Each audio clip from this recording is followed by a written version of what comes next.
दोस्तों, कुछ लोगों की कामयाबी ऐसी होती है कि सबको लगता है कि वो रातों रात कामयाब हो गए, लेकिन उनकी ज़िंदगी के बिहाइंड द सीन की गणित अलग ही होती है।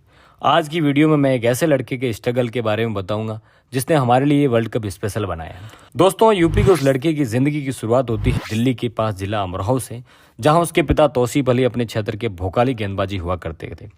उन्हें बुला बुला कर लोग क्रिकेट खिलाते थे और जो भी उनसे मिलता था वो यही कहता था कि क्रिकेट क्लब या बोर्ड ज्वाइन कर लो, ऊपर तक खेलोगे। मन तो तौसीफ अली का भी यही था, लेकिन वो बिलोंग करते थे किसान परिवार से। ना तो उनके पास इतनी फुर्सत थी कि वो खेती छोड़कर फुल टाइम क्रिकेट खेल सके, और न ही उनके पास इतना पैसा था। अंत में तौसीफ अली मान लेते हैं कि क्रिकेट उनके नसीब में ही नहीं था, लेकिन तौसीफ अली ने यह ठान लिया था कि वो अपने बेटे को जरूर क्रिकेटर बनाएंगे। फिर तौसीफ अली के 5 बेटे हुए और नसीब से 5 बेटों की शुरुआत से ही क्रिकेट का शौक था, लेकिन उनमें से एक बाकियों से अलग था। तौसीफ अली ने उसे ट्रेन करना शुरू किया।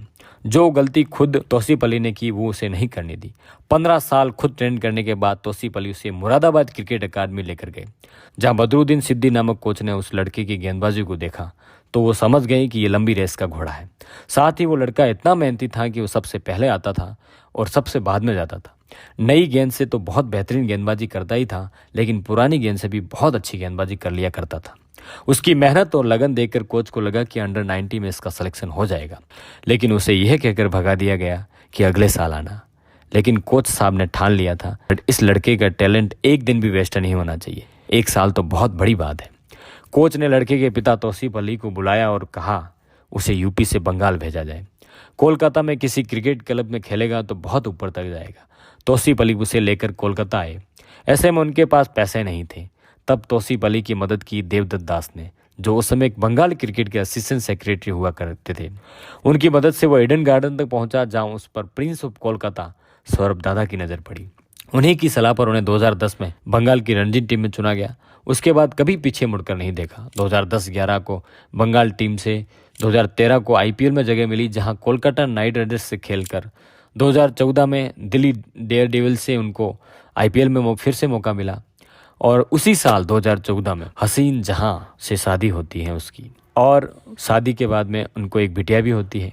यहाँ तक तो ठीक चल रहा था, लेकिन उस लड़के की ज़िंदगी ने तब पलटी मारी जब 2018 में उस लड़के की पत्नी हसीन जहां ने उसके क्रिकेट कैरियर को ख़त्म करने के लिए उस पर घरेलू हिंसा, हत्या का प्रयास, जहर देने और आपराधिक धमकी के आरोप लगाकर रिपोर्ट दर्ज करवाई, और साथ ही मीडिया के सामने मैच फिक्सिंग का आरोप लगाया।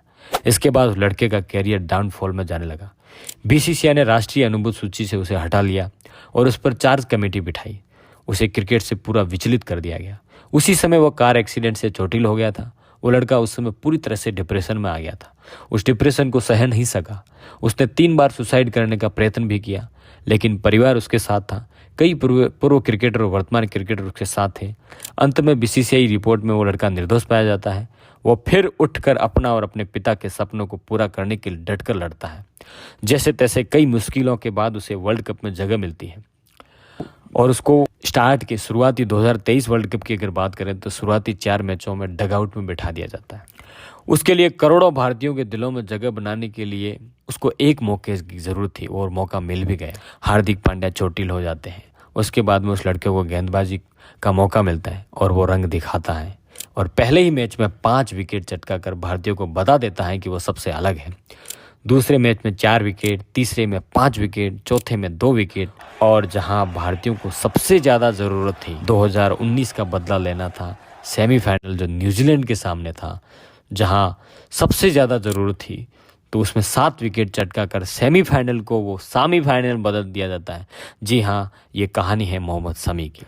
तो ये भारतीय टीम के स्टार, तेज और आग उगलती गेंदें फेंकने वाले मोहम्मद शमी की दोस्तों ये हम कहानी सुना रहे थे।